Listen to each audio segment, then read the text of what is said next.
এই ভিডিওতে মেনলি দুটো বিষয় নিয়ে কথা বলবো। প্রথমত, শ্রেয়স আয়ার ভারতের টি-20 ক্যাপ্টেন হয়েছে, মাত্র দুটো সিরিজ হলো বা মাত্র 2-3 সপ্তাহ হলো। তার মধ্যে শ্রেয়স আয়ারের নামে বা ক্যাপ্টেন্সির নামের পাশে বেশ কিছু খারাপ খারাপ রেকর্ড হয়ে গেছে অলরেডি, যার যে রেকর্ড আজ পর্যন্ত ভারতের কোনো ক্যাপ্টেনের ছিল না, যদিও সেটা আনওয়ান্টেড বা আনএক্সপেক্টেডভাবেই হয়েছে। পাশাপাশি কথা বলবো, ভারতে হতে চলেছে বিগ ব্যাশ লিগ 2026-27 প্রথম ম্যাচ। হ্যাঁ, এটা আমি আগেই বলেছিলাম, বাট এখন সেটা কনফার্ম হয়ে গেছে। এবং তার পরিবর্তে শোনা যাচ্ছে নাকি ভারতের আইপিএলের কয়েকটা ম্যাচ পরবর্তী সিজনে অস্ট্রেলিয়াতে হতে পারে। এই দুটো বিষয় নিয়ে মেনলি আলোচনা করব। ভিডিওটা অবশ্যই তোমরা শেষ পর্যন্ত দেখবে, অনেক কিছু জানতে পারবে। আর এরকমই cricket related news, update, analysis ভিডিওর জন্য চ্যানেলটিকে সাবস্ক্রাইব করে নিও। তার সাথে আমাদের ভিডিওটাকে লাইকও করে দিও, বন্ধুদের সাথে শেয়ার করে দিও। ভিডিও শুরুতেই প্রথমে কথা বলবো শ্রেয়স আয়ারকে নিয়ে। তো শ্রেয়স আয়ার যেমনটা কি জানো, বিশ্বকাপের পর ভারতের নতুন টি-20 ক্যাপ্টেন হয়েছে সূর্যকুমারকে সরিয়ে দিয়ে। এবং একটা দুটো সিরিজ জাস্ট খেললো এই 2 সপ্তাহ ব্যবধানে, একটা আয়ারল্যান্ডের বিরুদ্ধে এবং ইংল্যান্ডের বিরুদ্ধে, এবং দুটো সিরিজই ভারত কিন্তু হেরে গেছে আনএক্সপেক্টেডভাবে, যেটা ভারতের কাছ থেকে এত খারাপ তোমার প্রদর্শন আশা করা যায়নি, যেখানে কিন্তু ভারত এক প্রকার বলতে পারো নিজেদের মেন টিম বা স্ট্রেংথ টিম নিয়েই খেলছে, যদি বোলিংটা একটু দুর্বল। তো সেক্ষেত্রে এই যে সিরিজ হারলো দুটো, সেই সিরিজ হারার সঙ্গে সঙ্গে শ্রেয়স আয়ার নামের পাশে বেশ কিছু খারাপ রেকর্ড অলরেডি হয়ে গেছে। প্রথমত, শ্রেয়স আয়ার হলো প্রথম ভারতীয় ক্যাপ্টেন যে নতুন ক্যাপ্টেন হওয়ার পর টানা 5টা বা 6টা ম্যাচ মানে বিজিত ছাড়া বা জেতা ছাড়াই গেছে। যদিও যে ইংল্যান্ডের বিরুদ্ধে 4টে ম্যাচ এবং আয়ারল্যান্ডের বিরুদ্ধে 2টো ম্যাচ, 6টা ম্যাচ।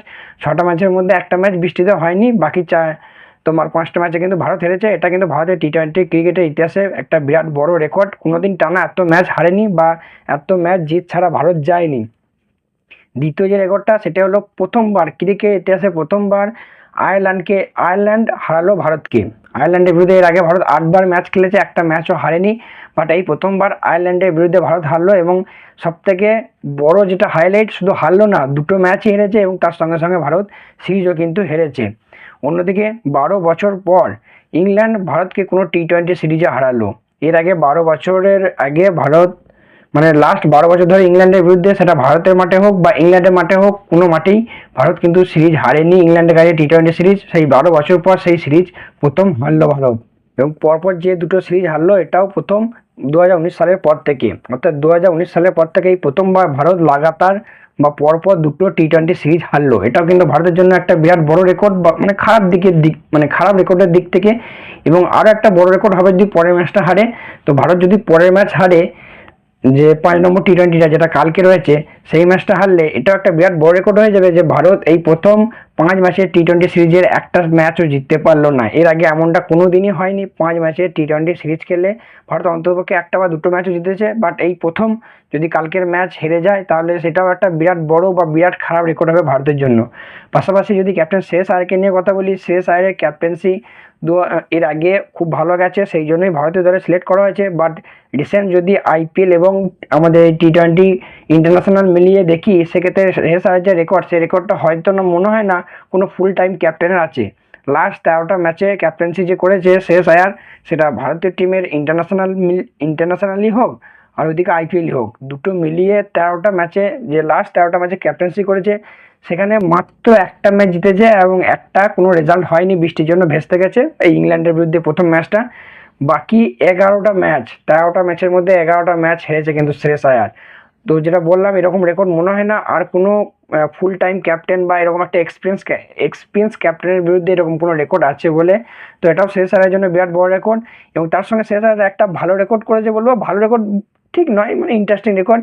শ্রেয়স আয়ার ইন্টারন্যাশনাল কেরিয়ারের ক্যাপ্টেন হওয়ার পর এখনো পর্যন্ত 6টা ম্যাচ খেলেছে বা 6টা ম্যাচে ভারতীয় দলের হয়ে ক্যাপ্টেন্সি করেছে। 6টা ম্যাচে কিন্তু এখনো পর্যন্ত একটাও টস হারেনি। তো সবকটা টস জিতেছে ভারত। শ্রেয়স আয়ার সবকটা ম্যাচে টস জিতেছে, তা সত্ত্বেও ভারত 6টা ম্যাচের একটা ম্যাচ এখনো পর্যন্ত জিততে পারেনি। এটাও একটা বিরাট বড় রেকর্ড।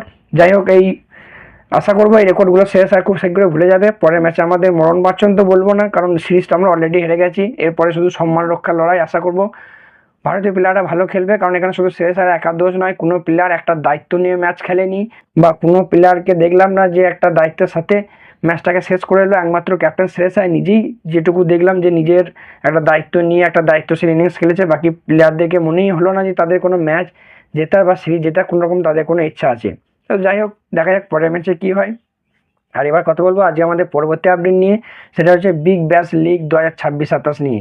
এর আগে একটা ভিডিওতে বলেছিলাম যে 2026-27 বিগ ব্যাশ লিগের প্রথম ম্যাচ বা ওপেনিং ম্যাচ ভারতে হওয়ার সম্ভাবনা রয়েছে এবং এটা এখন ফাইনাল হয়ে গেছে। তার সঙ্গে এটাও শোনা যাচ্ছে যে তার পরিবর্তে আইপিএলের কয়েকটা ম্যাচ কিন্তু অস্ট্রেলিয়াতে হতে পারে, এরকমটাই শোনা যাচ্ছে। তো ক্রিকেট অস্ট্রেলিয়া কনফার্ম করে দিয়েছে যে এবার মানে বিগ ব্যাশ লিগ অর্থাৎ 2026-27 Big Bash League Perth Scorchers versus Melbourne Renegades, এই দুটো টিমের যে ওপেনিং ম্যাচ আইপিএল 2026-27 সেই ওপেনিং ম্যাচ হবে ভারতে এবং ভারতের চেন্নাইয়ের এম.এ. চিদাম্বরম স্টেডিয়ামে। ইয়েস, এটা কনফার্ম হয়ে গেছে এবং 2026-27 বিগ ব্যাশ লিগ শুরু হবে ডিসেম্বরের 12 তারিখ থেকে। এবং যদি টাইমের কথা বলি সেক্ষেত্রে টাইম ওই ভারতীয় টাইম অনুযায়ী 2:40 বা তার 5-7 মিনিট এদিক ওদিক করে শুরু হবে।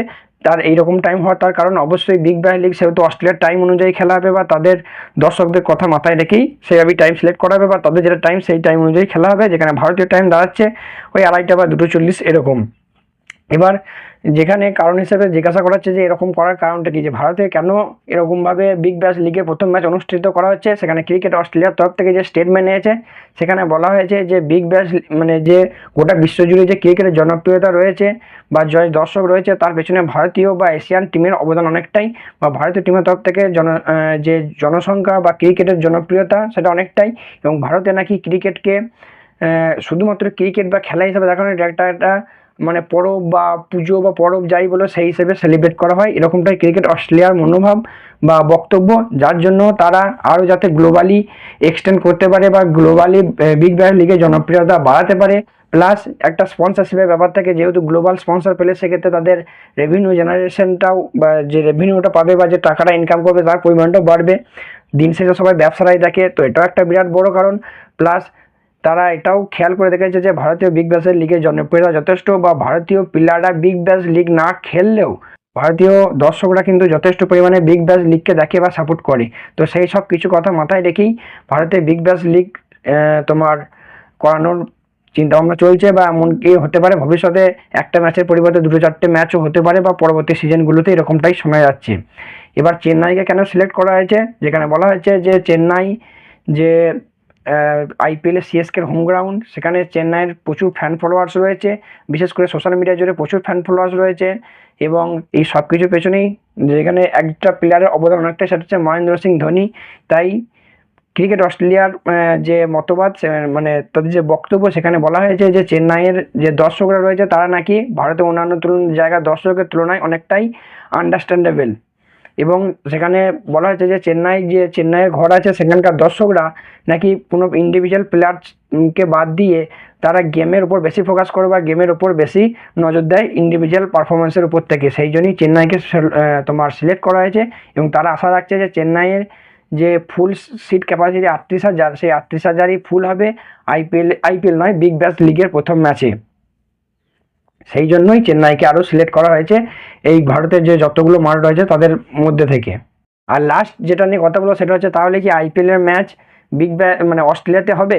দেখো এই ব্যাপারে সত্যি কথা বলতে এখনো পর্যন্ত কোনো কনফার্মেশন বা কিচ্ছু নেই, তবে একটা জনপ্রিয় ক্রিকেটের যে নিউজ রিপোর্ট আছে বা নিউজ রিপোর্টার আছে দ্য এজেস বলে, তাদের একটা রিপোর্ট থেকে জানা গেছে যে অস্ট্রেলিয়া বোর্ড এবং ভারতীয় বোর্ডের মধ্যে এরকমই কিছু কথাবার্তা চলছে, যেখানে যেমন বিগ ব্যাশ লিগের প্রথম ম্যাচ ভারতে হবে, সেরকম আইপিএলের 2-1টা ম্যাচ যদি তাদের সেখানে শিফট করা যায় সেক্ষেত্রে দুটো টিমেরই মানে দুটো দেশেরই হয়তো ফায়দা হবে, এরকমটাই একটা আলোচনা চলছে শোনা যাচ্ছে। বাট আবারও বলছি এই ব্যাপারে এখনও কোনো যুক্তি নেই বা কোনো কনফার্মেশন নেই, জাস্ট কথাবার্তা চলছে। হয়তো এই সিজনে না হলেও ভবিষ্যতে একটা আধটা ম্যাচ সেক্ষেত্রে তোমার অস্ট্রেলিয়াতে শিফট হতে পারে, এরকমটাই শোনা যাচ্ছে। এই ব্যাপারে কোনো কনফার্মেশন নেই, তাই এই ব্যাপারে বেশি কিছু কথা বলতে চাই না। তো যাই হোক, আজকের ভিডিওটা এতটাই। ভিডিওগুলো ইনফরমেশনগুলো ভালো লাগলে অবশ্যই লাইক করে দিও। সো চলো দেখা হচ্ছে পরবর্তী আবার ইন্টারেস্টিং নিউজ আপডেট নিয়ে।